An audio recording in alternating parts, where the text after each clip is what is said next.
Ari Gold is an agent in Hollywood when we're introduced to him in the first season.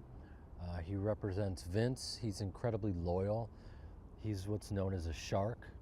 Um, Great at what he does, works on a very high level, and can be very offensive. Says the unsayable, um, the unthinkable at times, and is a very abrasive character who loves his wife and is monogamous, and yet you think he's all over the place and a pig and whatnot. And so he lives in a lot of dualities. Ari has been promoted to the head of the studio, and it was even in Ari's eyes a demotion because he was promised more, um, which is, I think, a great touch by Doug Ellin because it really keeps a chip on his shoulder, and it creates some really wonderful friction between he and John Ellis, who is remains to be his boss.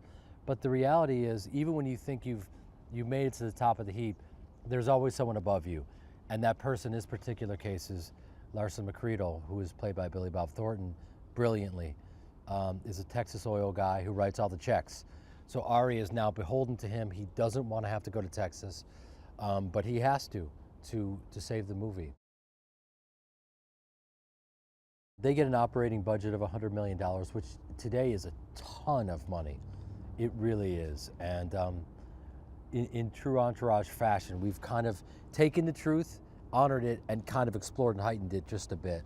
And they go $15 million over that. And E and Vince have promised me that they wouldn't go over budget, and the first thing they do is ask for more money. So it makes Ari crazy because the reality is, Ari is really sticking his neck out for these guys. It's the first movie that he greenlights with the new regime, and he's betting it all on Vince.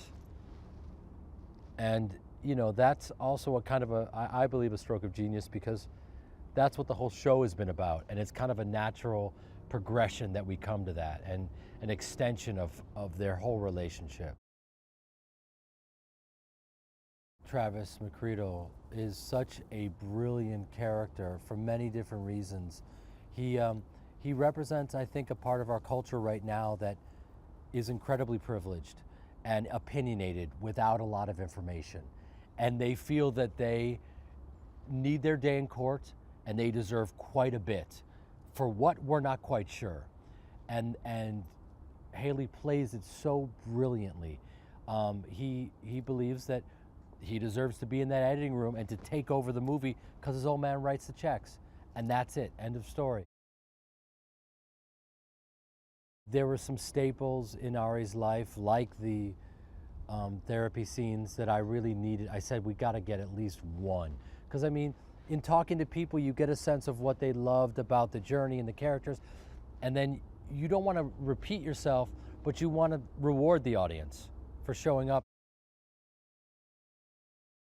I think that they will gravitate towards what they've always loved about Entourage, which is the loyalty that everyone has for one another. The fact that everyone's completely honest and brutal and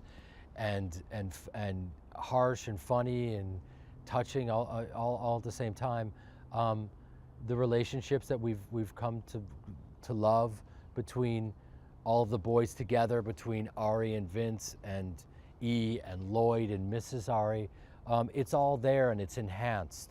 And the stakes are raised a little bit because Ari's in a position where he can greenlight a movie for Vince. So it's kind of game on. He doesn't have to kind of like navigate through the world. He kind of is the world. So it's a great place to start. All actors want to be athletes, and all athletes ultimately want to be actors. So it's so fun for us as actors to be around these Super Bowl champs, all these brilliant athletes, the best soccer player in the world, the greatest actors in the world. Liam Neeson, for me to pull up next to Liam Neeson and to have him be so self-deprecating, to just play himself as an asshole, Ed O'Neill, just all of them just saying, fuck off, Ari. It's really, really funny and great. And I've had a blast. I've never seen so many cameos in one movie. I mean, if they were to, kind of put one movie against the other and see which has the most cameos, I think Entourage would take any movie out at this point.